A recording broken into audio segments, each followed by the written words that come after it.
সাংস্কৃতিক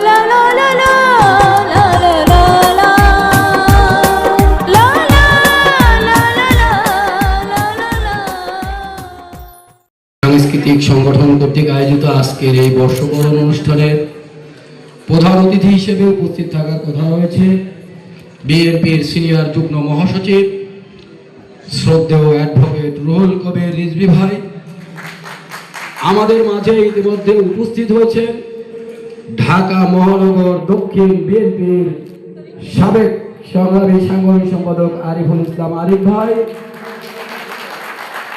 আজকে এই অনুষ্ঠানে প্রধান আলোচক হিসেবে উপস্থিত রয়েছে ABM সোহেল রশিদ ভাই।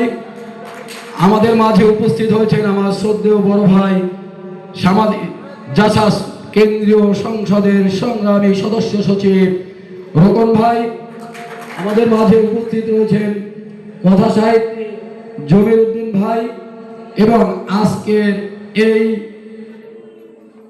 অনুষ্ঠানের অর্থাৎ অনুরাগ সামাজিক সাংস্কৃতিক সংগঠনের আজকের অনুষ্ঠানের সংগ্রামী সভাপতি এবং এই সংগঠনের প্রতিষ্ঠাতা সভাপতি রবিনা আলমগীর এবং উপস্থিত রয়েছেন এই সংগঠনের সম্মানিত সাধারণ সম্পাদক সাংবাদিক মতিয়ার মোস্তফা ভাই এবং আমার সামনে উপস্থিত রয়েছেন ঢাকা মহানগর দক্ষিণ ছাত্র দলের সংগ্রামী ভারপ্রাপ্ত সাধারণ সম্পাদক রফিকুল ইসলাম রফিক, সহসভাপতি রুবেল আহমেদ রানা, দপ্তর সম্পাদক ইঞ্জিনিয়ার সালমান খান, সাবেক যুগ্ম আহ্বায়ক মেহেদি হাসান, সাবেক সহ সাধারণ সম্পাদক মোহাম্মদ আলামিন, উপস্থিত আছেন সাবেক সহ সাংগঠনিক সম্পাদক রাসেল হাওলাদার, উপস্থিত আছেন যাত্রাবাড়ি থানা জাতীয়তাবাদী ছাত্র দলের সংগ্রামী আহ্বায়ক তরুণ ইসলাম সহ জাতীয়তাবাদী ছাত্র দলের ঢাকা মহানগর দক্ষিণ এবং দক্ষিণের অন্তর্গত বিভিন্ন পর্যায়ের নেতৃবৃন্দ। সবাইকে জানাই আমার ব্যক্তিগত পক্ষ থেকে, ঢাকা মহানগর দক্ষিণ ছাত্র দলের পক্ষ থেকে এবং বিএনপির ভারপ্রাপ্ত চেয়ারম্যান দেশনায়ক জনাব তারেক রহমানের পক্ষ থেকে সংগ্রামী শুভেচ্ছা ও বিপ্লবী অভিনন্দন।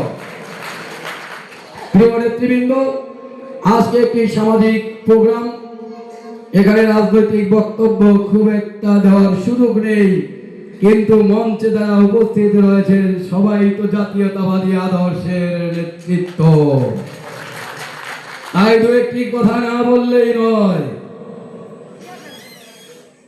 একটি সামাজিক সাংস্কৃতিক সংগঠন একটা দেশের বিভিন্ন বিষয়ে পরিবর্তন করার ক্ষমতা রাখে।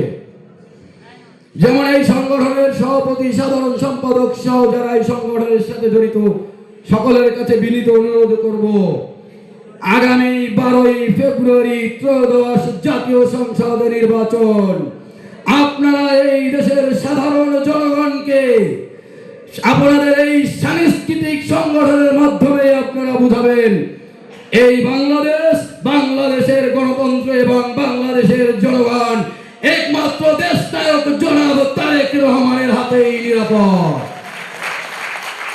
তাই সকলে যেন ঐক্যবদ্ধভাবে আগামী 12ই ফেব্রুয়ারির নির্বাচনে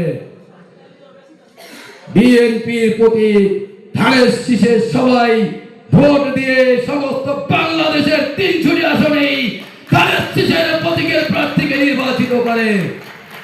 এই কাজ